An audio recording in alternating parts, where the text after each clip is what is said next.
경상남도 거제도에서 다시 또 배로 들어가야 하는 작은 무인도 취도.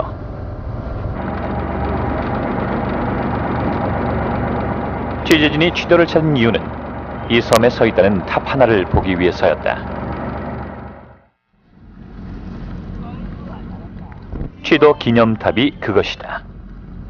이 탑은 1935년 진해만에 주둔해 있던 일본 해군 사령부에 의해서 세워졌다고 한다. 그럼 취도 기념탑은 과연 어떤 목적으로 왜 여기에 세워지게 된 것일까?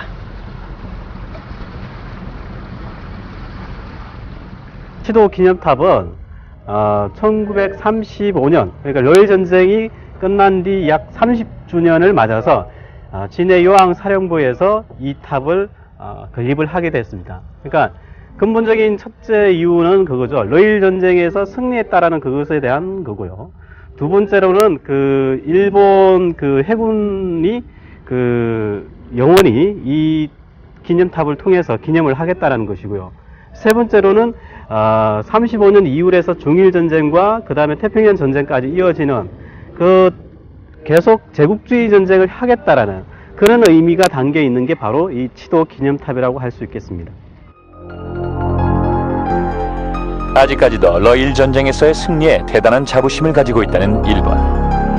그들에겐 의미 있는 탑이겠지만 과연 그 탑을 광복 60년이 지난 지금까지도 이 땅에 세워두어야 할 것인가?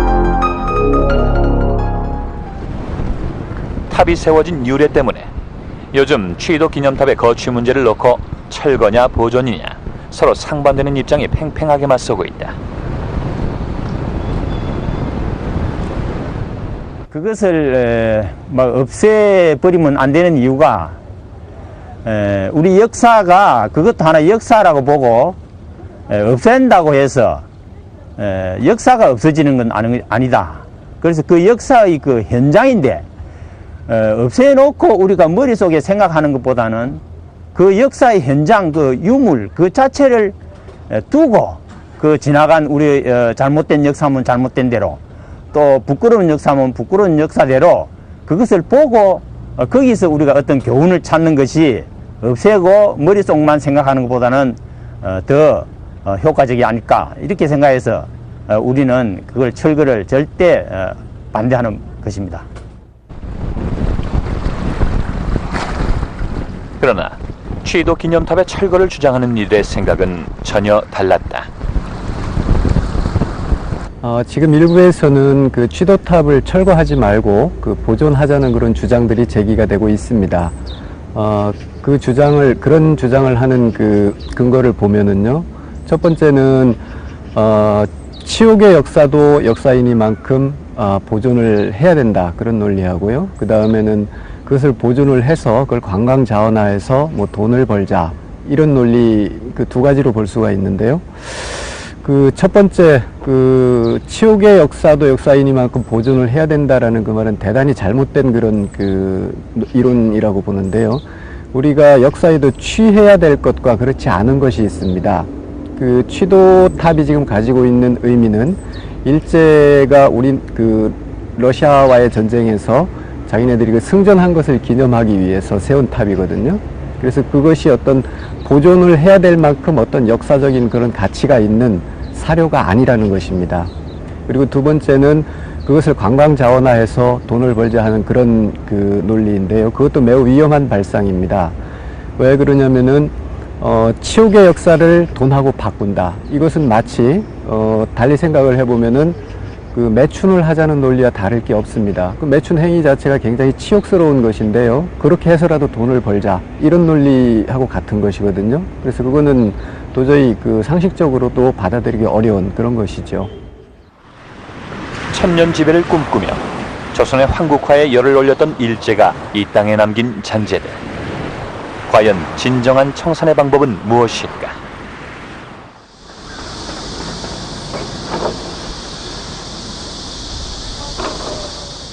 일제의 잔재가 많이 남아있어 일본의 민속촌이라고까지 불리우는 도시 군산.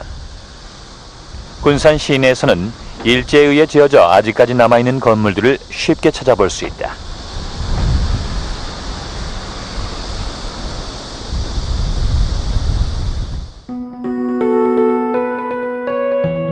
1915년 일본인들이 발행한 군산 안내 책자를 보면 군산을 예부터 조선의 보고였다고 소개하며 일본인들에게 군산으로의 이민을 독려하고 있을 정도다.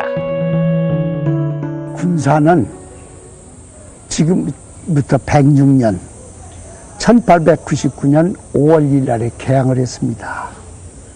우리가 일제 보통 말할 때 36년이라고 하지만 군산은 일제 46년입니다. 1910년 나라를 뺏기 이전 10년간 이미 일본의 소자치국이나 다름없는 일본 세상의 일본 지배하의 군산이었습니다. 그렇기 때문에 일제의 잔재가 우리나라에서 아마 제일 많이 남아 있었고 일본의 도시로서 발전해 왔다. 그 당시는. 그렇기 때문에 어느 지방보다도 일제의 잔재, 건물, 일본 사람은 살던 자취, 농장의 1인 농장의 자취라든가 이런 것이 제일 많이 남아있는 그러한 곳입니다.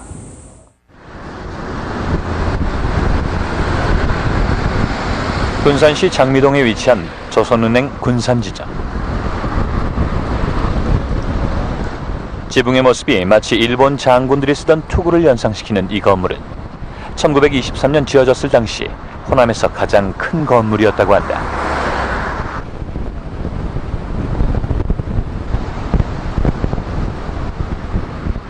일제 식민지 정책의 총본산이었던 조선은행은 조선의 미국을 일본으로 반출하고 조선인의 토지를 강매하는 데 중요한 수단이 되었다.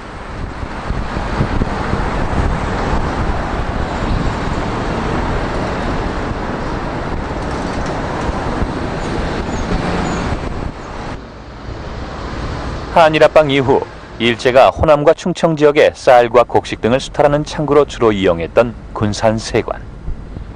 이 건물은 지금 군산의 역사를 보여주는 전시장으로 사용되고 있다.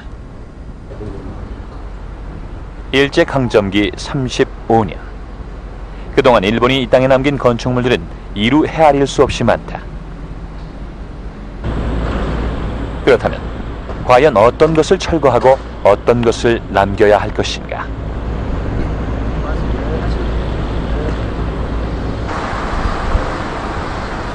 서울의 남산을 지나는 순환도로와 산 정상으로 향하는 긴 돌계단은 일제 때 만들어졌다. 일본이 남산에 세웠던 조선 신궁을 위한 시설이라고 한다. 일제를 경험한 노인들은 아직도 남산에 있던 신궁을 기억하고 있었다. 남산에 신궁이 있긴 있었습니까? 아이 물론이지. 신궁자리가 이후에. 신궁자리라니까. 신궁자리가 여기 이후에. 남산 식물원이라고 올라가면 있는데 거기에 그 신궁자리 헐어내고 식물원을 만들어. 그 식물원자리가 거기가 신궁자리지. 그럼 남산 거기 식물. 신궁자리. 네. 아 거기요. 거기 어디 그 부근 어디에? 그럼 저기 신궁에 한번 가보신 적은 있어요? 신궁에 그 전에 가보긴 그때 가봤는데 어림부터 어렸을 때가. 이런 거 듣기 전에 그 해방되고 바로. 해방돼 바로 여기 왔어요. 어림부터. 남대문 오게 되면 전차가 다녔는데 이제 거기 지나면 이제 승객들 보고 말이지 신궁 앞이라고 참배어 세우고 안내를 한다고. 여기서 마포가 나는 이렇게 쭉 이 남대문 앞으로 전차가 다녀서 하나 다른 전차가. 여기 정면이니까 신궁 앞이라고 말이지. 저 가서 물어봐. 저기 올라가면 저 식물원에 거기 가면 그 저기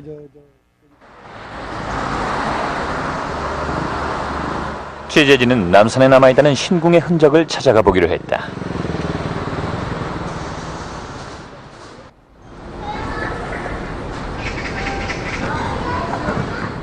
유치원 마당 귀퉁이에 놓여있는 돌덩이들. 그 규모가 여의도 면적의 2배에 달했다는 신궁의 흔적들은 변변한 안내문 하나 없이 뒹굴고 있었다.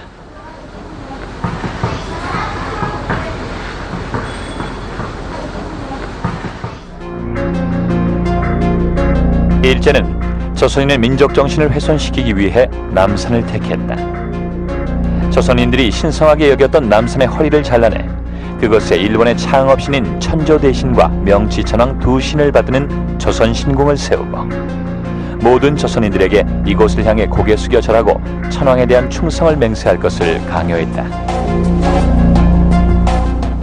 그러다가 1945년 8월 15일 해방이 되자 일본은 자신들이 신성시하는 신궁의 훼손을 우려해 바로 그 다음 날부터 그들 스스로 신궁을 폐쇄하고 허물어뜨린 후 철수했다.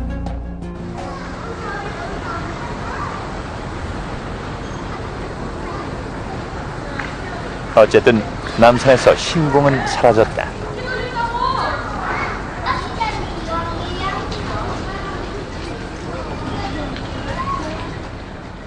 그러나 훼손당한 조선의 정신과 제대로 기록되지 못한 역사는 아직 그대로 남아 있었다.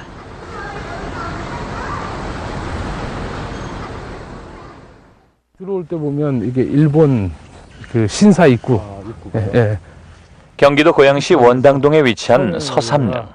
블록담을 서삼릉 안엔 일반인들에게 공개되지 않는 태실구역이라는 곳이 있다. 들어볼까요? 얘를 한번 올리고. 예.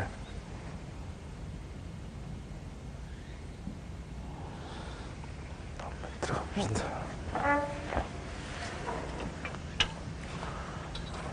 이게 나눠져 있죠?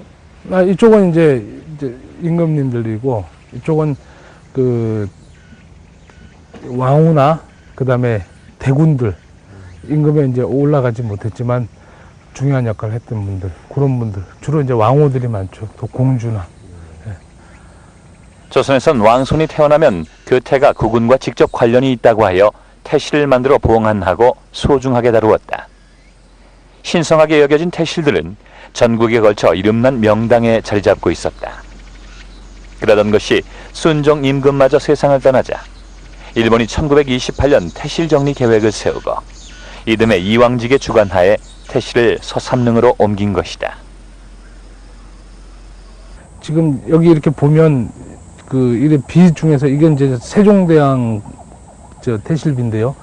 이게 이제 자자라는 건 언제부터 해왔다 이런 이제 자하고 지 언제까지인데 자 경남 사천에서 이걸 이장을 이제 옮겨왔어요. 근데 여기 보면 이게 소화 몇 년 이게 다 써 있었거든요. 소화 몇 년. 근데 지금 이거를 해방되고 난 다음에 이 지역에 있는 분들이 이걸 다 쪼아버렸어요.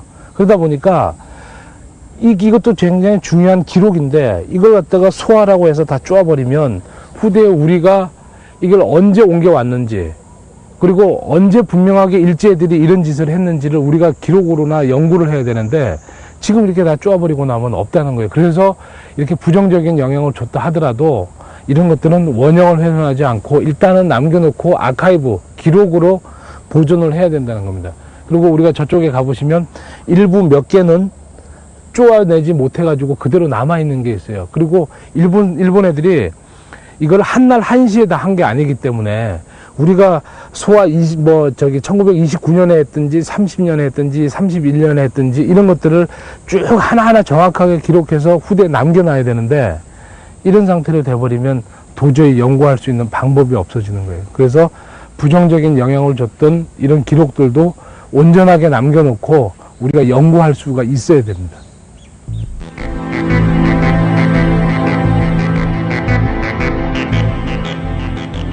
그렇다면 왜 일본은 태실을 그것도 53이나 굳이 아무런 연고도 없는 서삼릉 한 곳으로 모으려고 했던 것일까? 여기엔 총독부의 정치적 목적이 개입돼 있었다. 전국에 산재했던 그 태실들을 전부 모아가지고 이렇게 날일자처럼 해서 일본의 신사 분위기 나게끔 공동묘지를 만들어 보는 겁니다. 결국 그런 의미는 뭐냐면 그 태실이 또 명당 자리거든요. 그러니까 그 명당 자리 그걸 빼오고 빼내면서 일본인 관리들이 때로는 무덤을 썼어요. 묘를 쓰고 그 다음에 그 태실 안에 있는 내항아리 외항아리가 조선 백자입니다. 그러다 보니까 백자 중에서도 가장 질이 좋은 백자거든요. 그러니까 이런 것들을 백자들을 일본 놈들이 도구를 해갔어요. 그리고 물론 도구를 해갖고 또 따로 쓰기도 하고 자기네들이 이제 보관하고도 있겠지만, 그러니까 명당 자리를 뺏는 거와 그 다음에 우리 중요한 조선 백자 태양아리를 도구를 하는 것과 그 다음에 중요한 거는 조선이라는 나라에 대해서 이제는 일반 백성들과의 단절을 해버리는 겁니다. 그 다음에 그 왕조의 정통성을 부인해버리고, 그러니까 아주 더 나쁘게 말씀을 드리면 이 조선이라는 나라를 깡그리 이제는 뿌리채 태조 때부터 그 태어날 때부터 존재를 아주 다 부정시켜버리는 거죠. 일반 백성들하고 단절시켜버리는 거고. 그래서 이제 그런 의미로 했고, 그 다음에 여기 일본에 의해 지워진 조선 왕실 태실의 존재와 역사성. 비석에 새겨진 글자 몇 개를 지운다고 해서 되찾을 수 있을 것인가?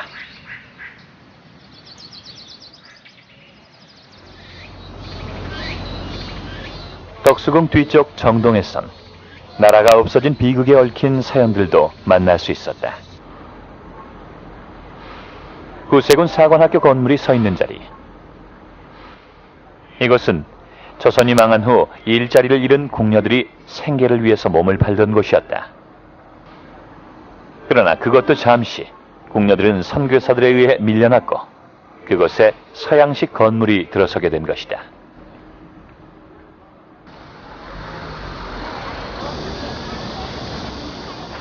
일본은 민족 정신을 말살하기 위해 다양한 방법으로 왕권 훼손을 자행했다. 그리고 그 흔적은 궁궐들에서 가장 확실하게 찾아볼 수 있다.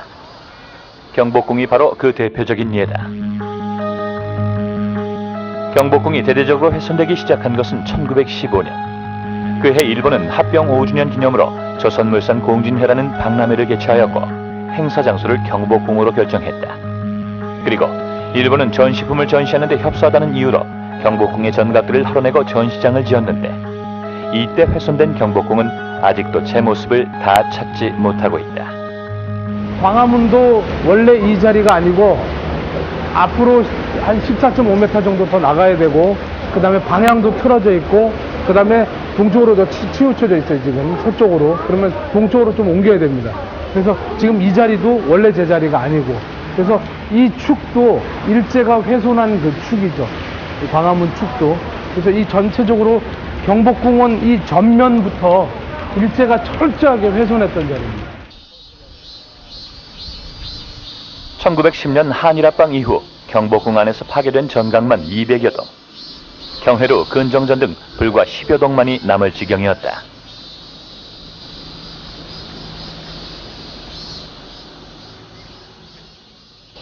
철거된 경복궁의 건축자재들은 일본인 별장, 요정, 저택 등으로 팔려나가 일본 본토로까지 반출되는 등 경복궁은 그야말로 일제에 의해서 철저하게 유린됐다.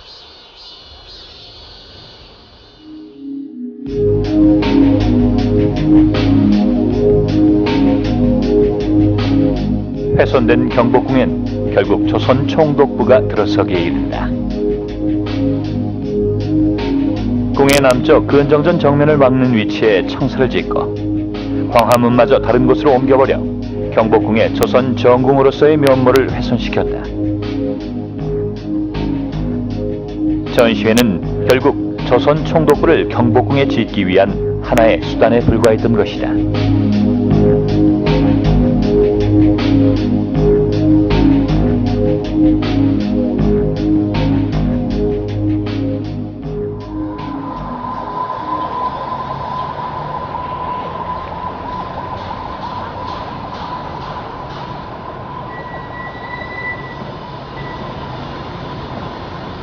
일제가 경복궁을 훼손하고 창덕궁도 똑같이 훼손하면서 여기도 이 창덕궁 인정전 회랑에도 이런 회랑들을 뭐 박람회장이나 이렇게 해서 유의 장소로 바꿔버립니다. 이제 바꿔버리고 대표적으로 또 이제 우리 그 여기 보시면 저 인정전에 저 용마루 위에 오얏 문양이 지금 5개 들어가 있고 이 인정문에도 지금 현재 3개가 있고 있는데 저게 뭐 조선 왕실의 상징 문양이 아니냐라고 얘기하는데 뭐 그런 얘기도 맞지만 일본은 천황의 국가고 조선을 천황의 하나의 가문의 왕족 형태로 전락시키면서 그 집안에 대표적으로 상징하는 문양을 둡니다.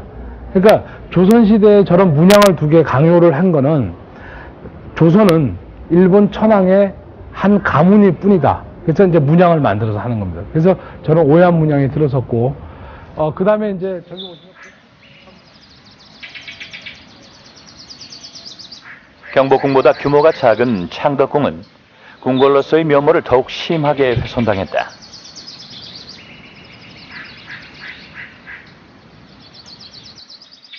박석들을 치우고 일본이 잔디를 깔았던 바닥은 해방 이후 새롭게 보수되는 바람에 원래의 자연스럽던 박석의 모습을 잃어버렸다.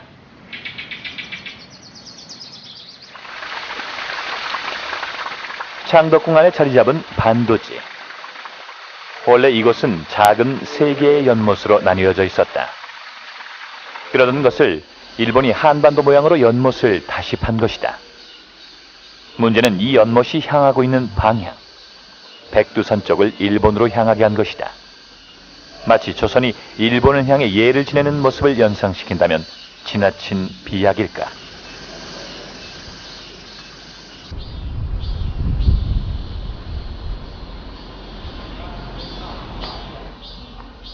창덕궁의 훼손은 전각들에도 광범위하게 자행됐다. 화재가 나 소실된 전각은 경복궁의 전각을 헐어서 나온 자재를 가져다 복원시키기도 했다.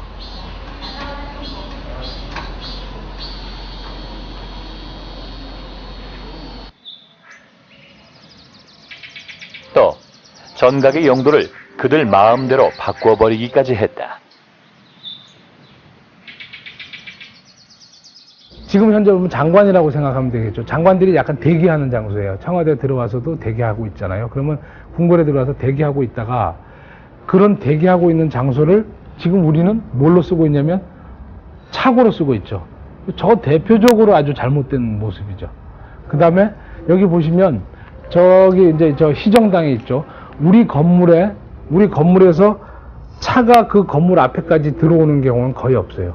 대표적으로 저 희정당 건물이 어떻게 된 거냐면 저기 희정당이 원래는 모습이 저 모습이 아니고 저기 경복궁에 있는 걸 뜯어오면서 불을 지르고 뜯어오면서 저 차를 만드는데 저 건물을 질 때 한국의 도편수보다는 주로 일본의 목수, 일본 사람의 목수를 이용해서 보면은 정각들의 어떤 규모나 이런 것들이 그 아주 이렇게 웅장하거나 이렇게 묵직묵직하고 우리가 가지고 있는 이게 유장함 같은 맛이 없고 좀 이렇게 가벼운 날아갈 듯한 그런 건축물이죠. 궁궐을 마음의 상징도 될 수 있고 국가의 상징이 될 수 있는 궁궐을 이제 유원지화 시켜버리는 겁니다. 그렇죠. 그러면서 이제는 조선 왕조의 역사를 이제 조선 민중으로부터 단절을 시키겠다. 그런 의도가 있죠. 그러니까 철저하게 침략적인 행위로 궁궐을 훼손했다고 할 수가 있죠.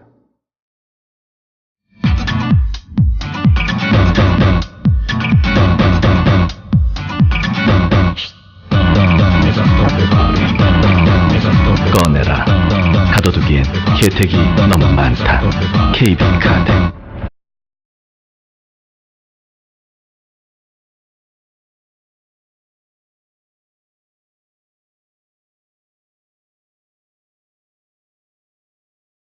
단 한 번도 단일 민족, 단일 국가인 적이 없지만 가장 번성했을 때 지구 면적의 6분의 1을 차지했던 나라 러시아.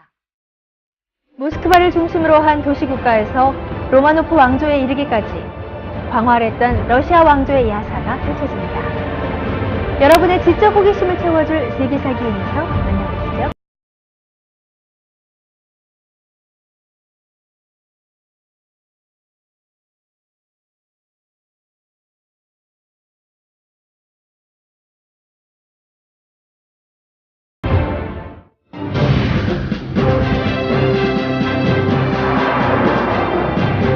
(11세기) 모습을 그대로 간직한 스코틀랜드의 에든버러. 공동묘지와 성당에서는 억울하게 죽어간 원혼들이 사람들을 공격하곤 한다. 이들은 왜 아직도 나타나는 것일까? 그 비밀을 파헤쳐봅니다. 매력적인 화산의 섬 하와이. 고대의 정령과 전염병으로 죽어간 사람들의 영혼이 떠돌고 있다는 사실을 아는 사람은 별로 없다. 원주민들이 말하는 그들의 정체는 무엇일까? 그들의 얘기를 들어봅니다.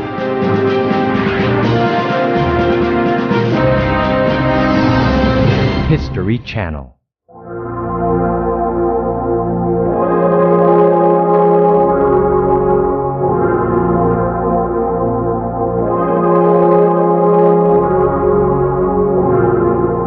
왕권 훼손을 위해 일본이 내세운 또 하나의 명분은 바로 근대화였다.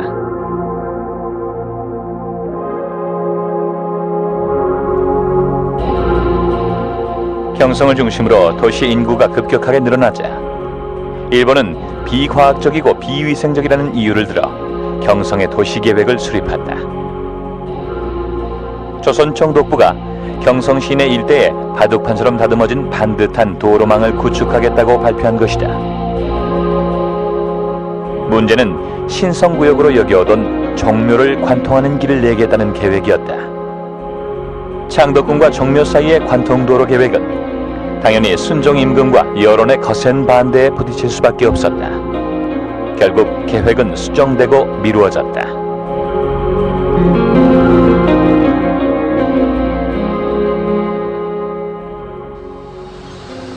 그러나 순종이 승하하자마자 종묘 관통대로의 개설 문제는 다시 본격화되기 시작했고, 도로망 확충이라는 미명하에 1932년 도로가 개통되기에 이른다.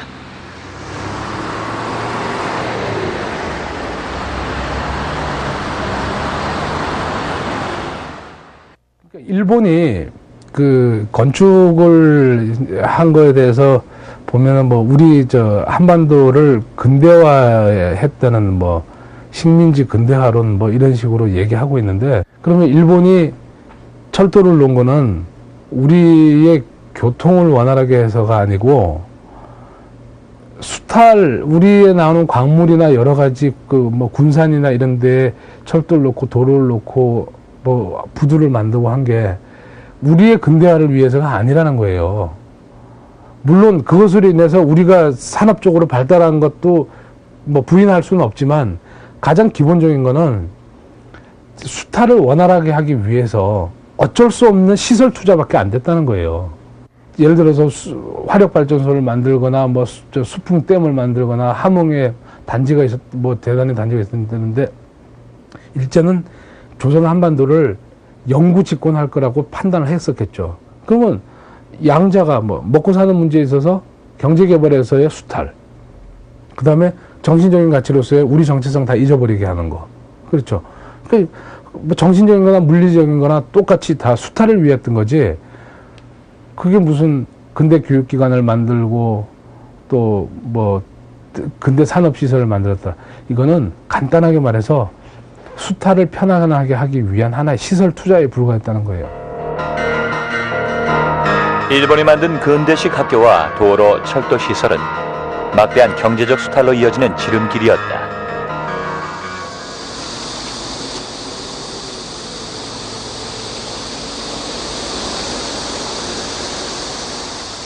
진해시 중심가에서 만날 수 있는 방사선 도로.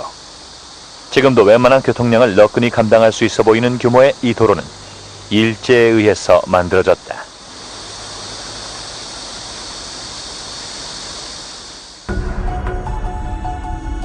당시 일본은 진해에 왜 이렇게 넓은 길을 만들어야 했을까?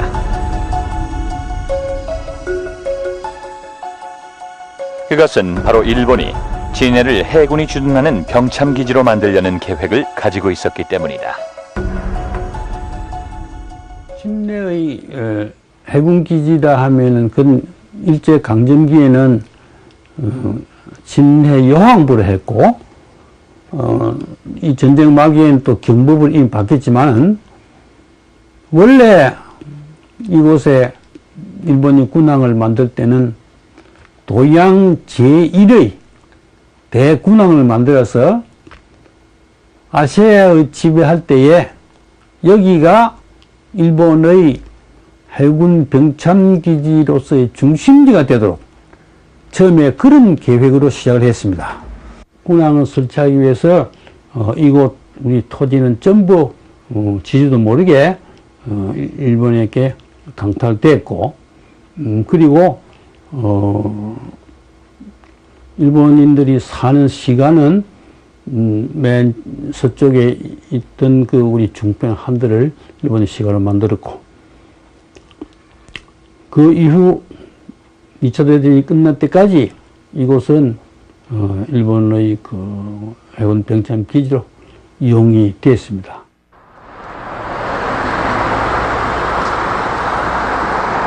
일제 때 근대화된 시설들이 많이 들어선 곳은 그만큼 수탈이 심했다는 반증이기도 하다. 1908년 만들어진 우리나라 최초의 아스팔트 포장도로 군산의 전군 가도는 일제가 미국을 본국으로 더 쉽게 실어나르기 위해 만 것이었다.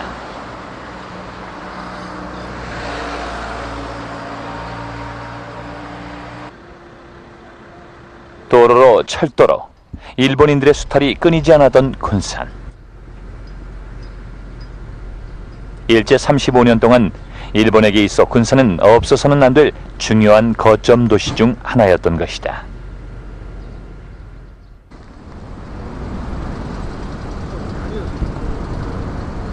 또한 군산은 일제 제1의 정책기지항이자 민족자본 수탈의 전진기지였다.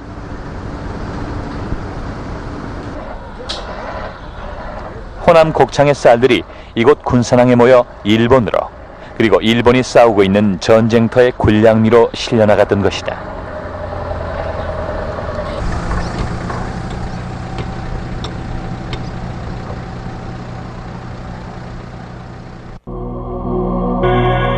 (1928년에서 30년까지) 3년에 걸쳐 쌀 수탈량 증가분이 생산량 증가분을 앞서는 등 농민들이 겪었던 고충도 엄청난 것이었다.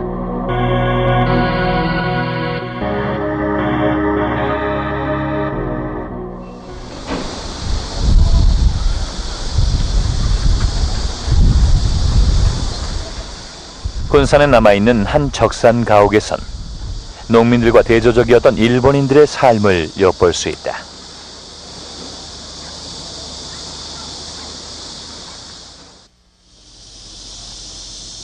일본식 정원과 주택의 모습이 제대로 남아있는 군산의 한 적산 가옥.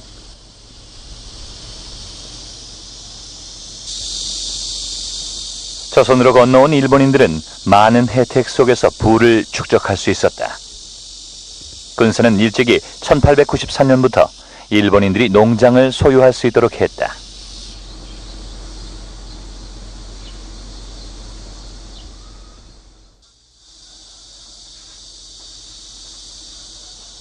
일본인들은 은행과 관공서들을 등에 업고 광복 전까지 엄청난 규모의 농장을 소유하게 된 데 반해 대부분의 농민들은 소작농이나 유랑농민으로 전락할 수밖에 없었다.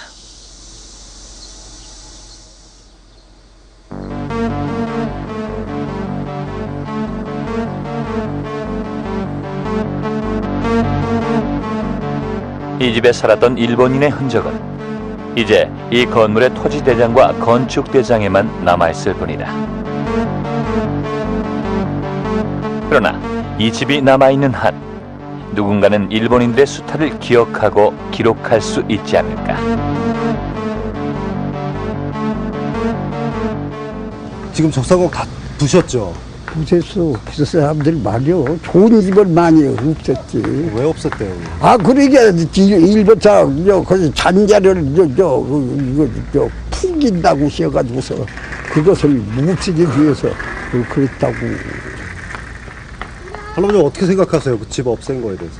지금 뭐라고 해야 나는 없을 지금 저 조선 총독부 그런 집도 없이고 뭐 지붕만 떼서 뭐 박물관이랄까 어디다 갖다 놨다고 하지만 김영삼이 대통령 그런 것은 좀 머리를 제가 대장을 생각해 그때쯤 우리 대한민국이 정권을 독해서 그렇게 하겠다고 하지만 그 사람들이 시해놨어도 좋은 것을 아끼고 대한민국에서 가꾸는 것도 개산이야. 예술도 포기도 하고 대한민국은 또 뭐 그 사람들 혼이 붙인 것도 아니고 그런데 뭐 나는 그런 것을 누가 이렇게 생각하고 서운히 생각하고 그래가지고서 지금 한일이 된 군산의 한 초등학교 옆에선 오래된 창고 하나를 만날 수 있다.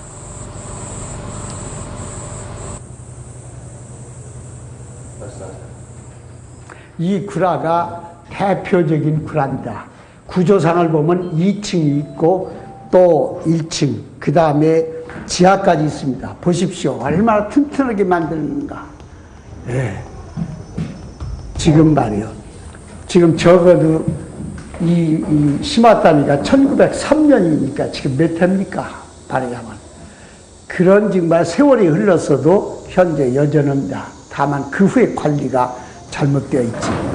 이게 지하도 있고, 그래서 지하다 놓을 물건, 1층이라 놓을 물건, 그 다음에 2층이라 놓을 물건을 뚜렷이 구분해 가면서 여기다 그 좋은 미술품이라든가 귀중한 것을 보관했습니다.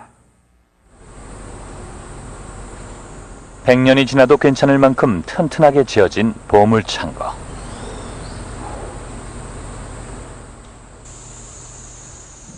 일본은 영구적인 조선 지배를 꿈꾸고 있었던 것은 아닐까.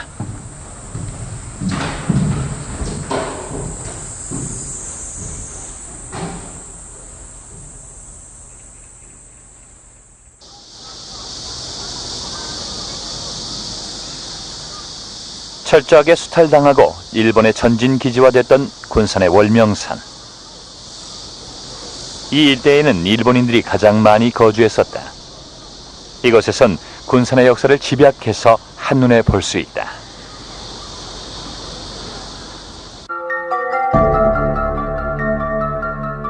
이 지역 유지였던 모리쿤이란 사람이 월명산을 개인의 공원으로 사유화해 이곳에 많은 일제의 잔재를 남겼다.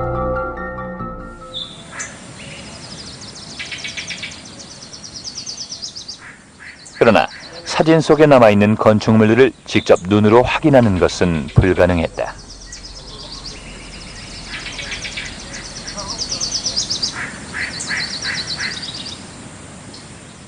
지금 이곳에 방치된 이 돌들은 군산에 잔재되어 있던 일본 개인의 속조물들입니다.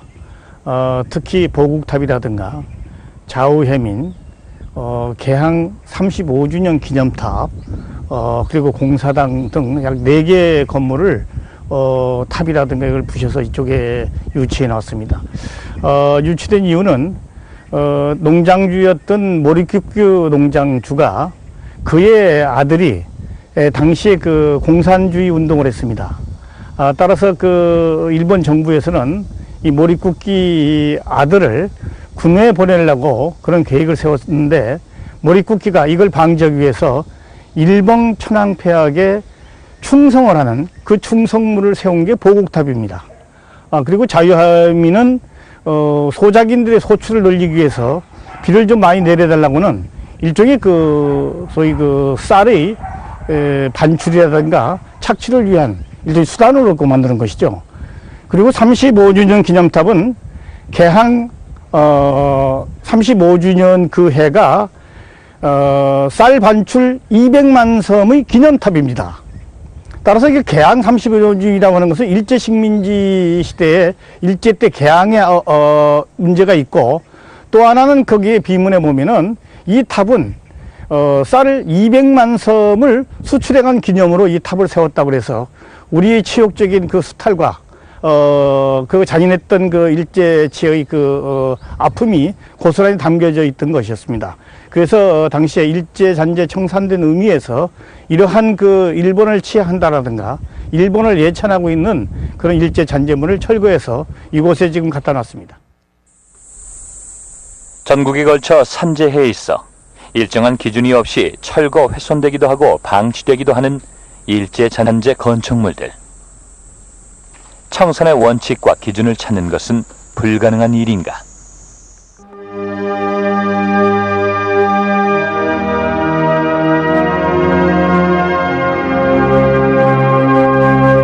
경복궁을 가로막고 서 있던 옛 조선 총독부 건물 역시 한때 철거냐 보존이냐의 논란 속에 서 있었다.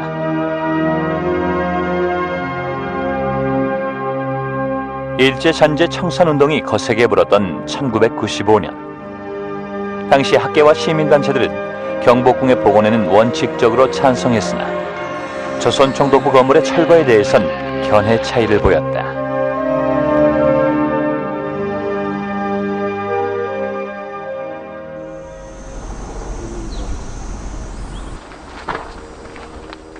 많은 논란에도 불구하고 결국 막대한 이전 비용에 대한 부담으로 조선 총독부 건물은 철거되고 말았다.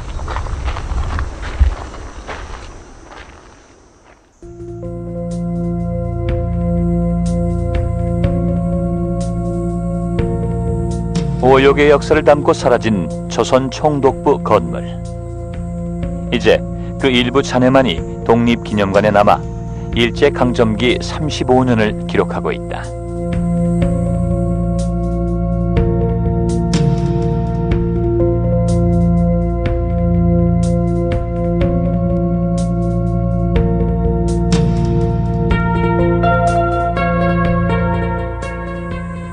우리 저 근대 건축물들이 주로 보면 이제 일제 때 진 건물들이 많거든요.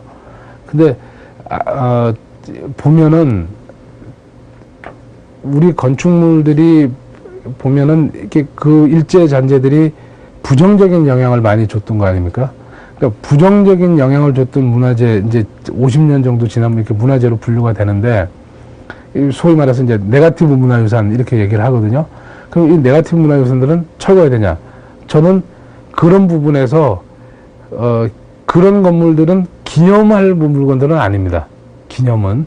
그렇지만 기록으로 남겨놔야 된다는 거죠. 그래서 우리가 문화재를 이렇게 보는 시각에서는 기념과 기록, 그러니까 메모리얼과 아카이브를 구분을 해줘야 되는데, 그런 건물들은 아카이브적으로 남겨놔야 된다는 거예요. 무조건 없애는 거는 또 하나의 역사 왜곡이 됩니다. 그대로 다 남겨놓고 다시 우리는 그 지나간 역사에서 다시 뛰어넘을 정도의 우리는 충분하게 연구 성과와 노력들, 우리 단절됐던 우리 근대성을 빨리 찾아내고 뭐 또 극복할 수 있는 부분은 극복하고, 요런 그 기능으로 한 단계 더 승화되는 역할들을 하기 위해서는 전 남겨놔야 된다고 생각합니다.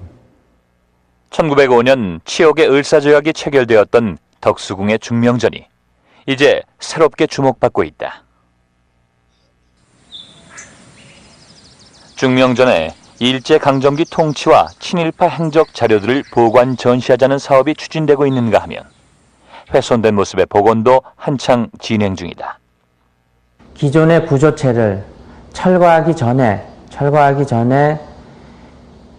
원래의 평면도나 원래의 설계 도면을 그 원 설계자의 어떤 그 행적을 찾아서라도 찾을 수 있다면 가장 좋은 방법이고, 그게 찾기 어려우면 해체하기 전에 어쨌든 가장 완벽한 원래 형태의 구조체를 도면화해서 그려놓고 난 다음에 해체해야 된다는 것. 우선 해체하고 나면은 해체된 것을 다시 복구하기에는 뭐 굉장히 어려움이 있기 때문에 그 점이 가장 아마 중요한 점이 아닌가 이렇게 생각을 합니다.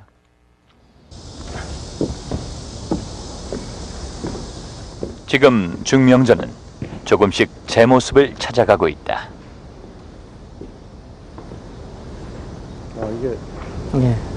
이게 이제 저희가 기존의 지붕을 철거하고 나니까 지붕 속에 그동안에 가려져 있던 이런 당초, 원래 이제 굴뚝, 이게 이제 빼치카 굴뚝입니다. 내부에 있는 벽난로 굴뚝인데, 이게 이제 노출이 돼서 이번에 이제 이런 노출된 굴뚝이 4개소가 있는데, 이 4개소는 복원을 할 계획입니다.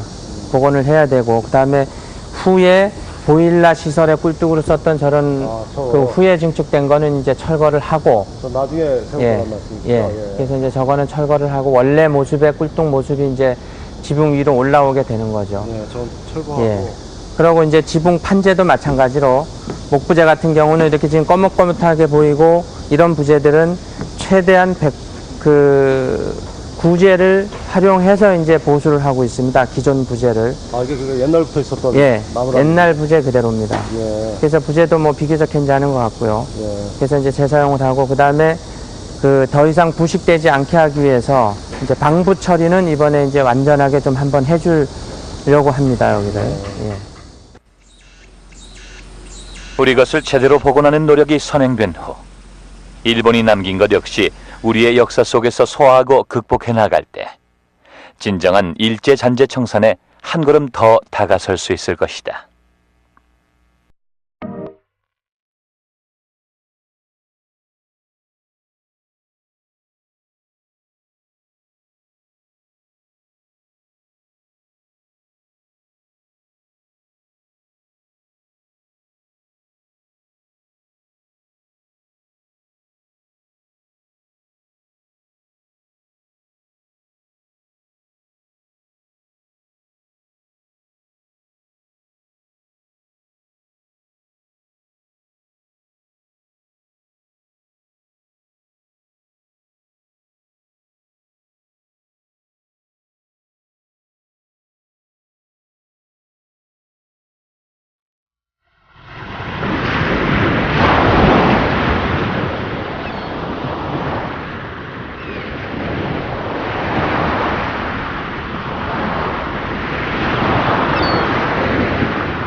경상남도 거제도에서 다시 또 배로 들어가야 하는 작은 무인도 취도.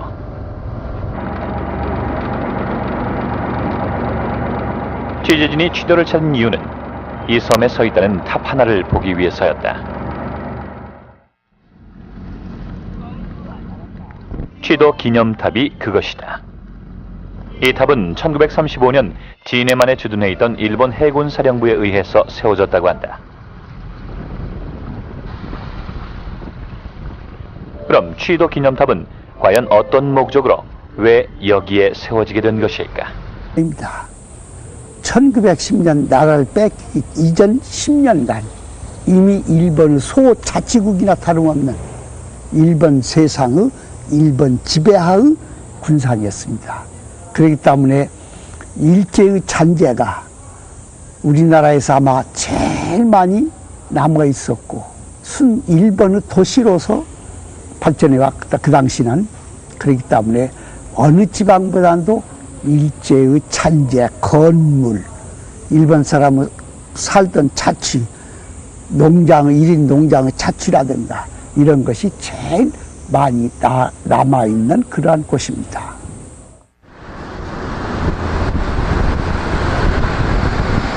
군산시 장미동에 위치한 조선은행 군산지점. 지붕의 모습이 마치 일본 장군들이 쓰던 투구를 연상시키는 이 건물은 1923년 지어졌을 당시 호남에서 가장 큰 건물이었다고 한다.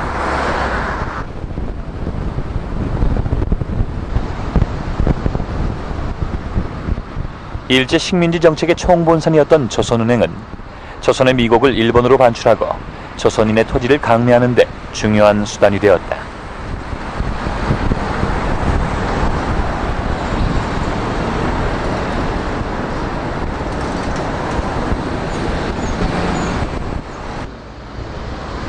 한일합방 이후 일제가 호남과 충청 지역에 쌀과 곡식 등을 수탈하는 창구로 보다는 그 역사의 현장, 그 유물 그 자체를 두고 그 지나간 우리 잘못된 역사면 잘못된 대로 또 부끄러운 역사면 부끄러운 역사대로 그것을 보고 거기서 우리가 어떤 교훈을 찾는 것이 없애고 머릿속만 생각하는 것보다는 더 효과적이 아닐까 이렇게 생각해서 우리는 그걸 철거를 절대 반대하는 것입니다.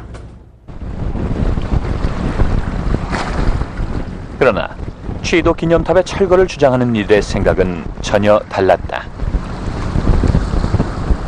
지금 일부에서는 그 취도탑을 철거하지 말고 그 보존하자는 그런 주장들이 제기가 되고 있습니다. 그런 주장을 하는 그 근거를 보면은요, 첫 번째는 치욕의 역사도 역사이니만큼 보존을 해야 된다 그런 논리하고요. 그 다음에는 그것을 보존을 해서 그걸 관광 자원화해서 뭐 돈을 벌자 이런 논리 그 두 가지로 볼 수가 있는데요. 그 첫 번째 그 치욕의 역사도 역사이니만큼 보존을 해야 된다라는 그 말은 대단히 잘못된 그런 그 이론이라고 보는데요. 우리가 역사에도 취해야 될 것과 그렇지 않은 것이 있습니다. 그 취도탑이 지금 가지고 있는 의미는 일제가 그 러시아와의 전쟁에서 자기네들이 그 승전한 것을 기념하기 위해서 세운 탑이거든요. 그래서 그것이 어떤 보존을 해야 될 만큼 어떤 역사적인 그런 가치가 있는 사료가 아니라는 것입니다.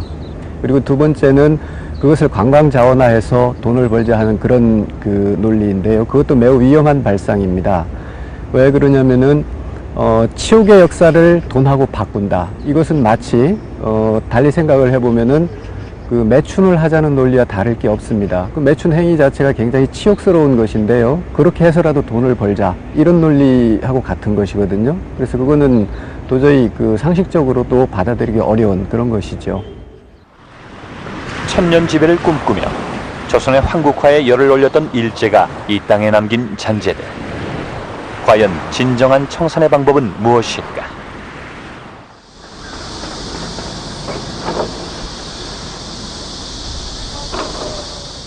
일제의 잔재가 많이 남아있어 일본의 민속촌이라고까지 불리우는 도시 군산. 군산 시내에서는 일제에 의해 지어져 아직까지 남아있는 건물들을 쉽게 찾아볼 수 있다.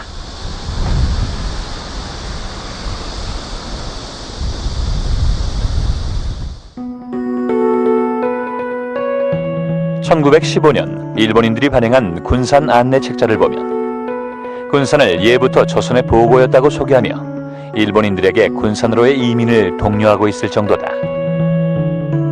군산은 지금부터 106년 1899년 5월 1일 날에 개항을 했습니다.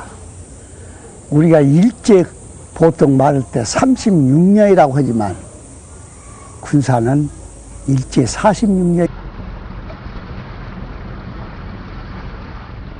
치도 기념탑은 1935년 그러니까 러일 전쟁이 끝난 뒤 약 30주년을 맞아서 진해 요항 사령부에서 이 탑을 건립을 하게 됐습니다. 그러니까 근본적인 첫째 이유는 그거죠. 러일 전쟁에서 승리했다라는 그것에 대한 거고요. 두 번째로는 그 일본 그 해군이 그 영원히 이 기념탑을 통해서 기념을 하겠다라는 것이고요. 세 번째로는 35년 이후에서 중일 전쟁과 그 다음에 태평양 전쟁까지 이어지는 그 계속 제국주의 전쟁을 하겠다라는 그런 의미가 담겨 있는 게 바로 이 치도 기념탑이라고 할 수 있겠습니다. 아직까지도 러일 전쟁에서의 승리에 대단한 자부심을 가지고 있다는 일본. 그들에겐 의미 있는 탑이겠지만 과연 그 탑을 광복 60년이 지난 지금까지도 이 땅에 세워두어야 할 것인가?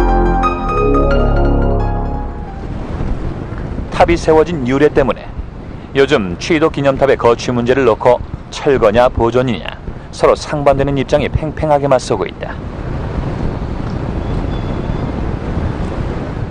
그것을 막 없애버리면 안 되는 이유가 우리 역사가 그것도 하나 역사라고 보고 없앤다고 해서 역사가 없어지는 건 아니다. 그래서 그 역사의 그 현장인데 없애놓고 우리가 머릿속에 생각하는